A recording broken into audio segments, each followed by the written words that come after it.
Today, we are making tacos. However, these are not your average tacos. These are chapli kebab tacos.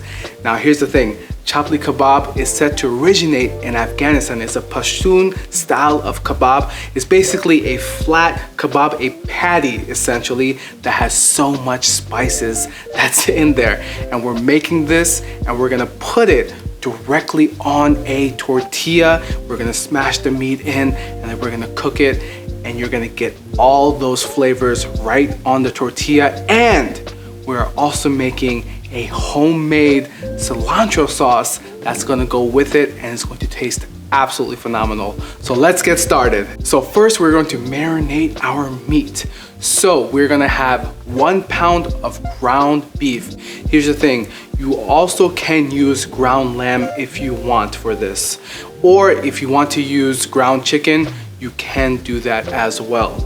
But for this recipe, we are using red meat, so try to stick to the red meat. We're gonna put in 1 cup of diced onions. These are finely diced onions, so you wanna make sure that the pieces are actually really small. 1/3 cup diced tomatoes. Now here's the thing with these tomatoes. Try to get some of the juice out. Don't try to use, the inside pulp where it's like kind of juicy. If you can slither that out while you're cutting it, that's the best thing. But obviously you're gonna get some tomato juice in there, which is fine. 1 cup diced cilantro, 1 tablespoon garlic paste, 2 teaspoon ginger paste. We're also gonna put in our seasoning mix.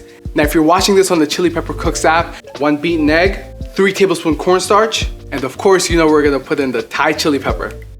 Now you wanna get all that mixed up really well, and then we're going to put it into the fridge for at least 3 hours. Now we're gonna make that cilantro sauce. To make this, we're gonna get our blender or a food processor, and we're gonna put in about 1 whole bunch of cilantro, which is about like 1.5 cups of a bunch of cilantro. 1 whole juice of lime, 3 whole garlic, 2 tablespoon diced shallots. We're also gonna spice it up with some Thai chili pepper as well.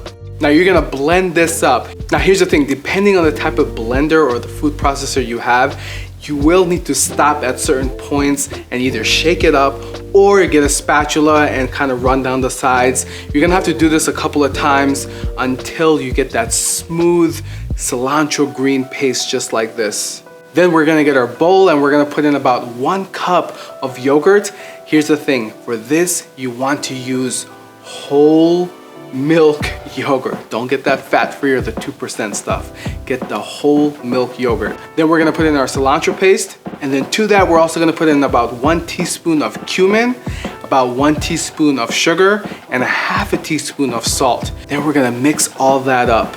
Now, once you get that well combined, taste it and then see, does it need more salt or does it need more lime or does it need both? So you're basically just tasting and just adjusting at this point to your own taste buds. Now we're gonna get our tortilla and then we're gonna take out that meat that we had marinated. We're gonna take it out the fridge and then we're going to immediately smash it onto that tortilla. Now here's the thing, you want to have a thin layer. For this, you do not want to have some thick layer of meat. For this, you just want a nice thin layer and you want to push it and smash it all the way up to the edge because it will shrink in size. Now we're gonna grab our pan and we're gonna put it on medium heat and we're gonna put in a good amount of oil in there. Now here's the thing, when I say good amount of oil, I do not mean you want to shallow fry this. So it shouldn't be a whole bunch of oil. Just a good layer of oil, that's what you want on there. And you're gonna cook it anywhere from 3 to 5 minutes until it's that dark color. And then once you flip it, you're gonna cook it for an additional 30 seconds. And now all there is to do is just garnish it with that cilantro sauce. Additionally, we're gonna put in the Thai chili sriracha. This sauce is tangy, aromatic, and just a little spicy. It goes perfectly with this type of kebab. You can get this on my site at tasteofsoar.com. And there you go, your Taco Tuesdays will never be the same because your Taco Tuesdays are gonna be filled with flavor. Okay, now for the taste test. Wow, there's so much flavor in that meat. What I like about the cilantro sauce is that it basically just combines everything together, and it also kind of cuts all that flavor that's in the meat and just brings it all together and just harmonizes it. This is so good. I can't wait for you to try this. Until next time, I'll see you later.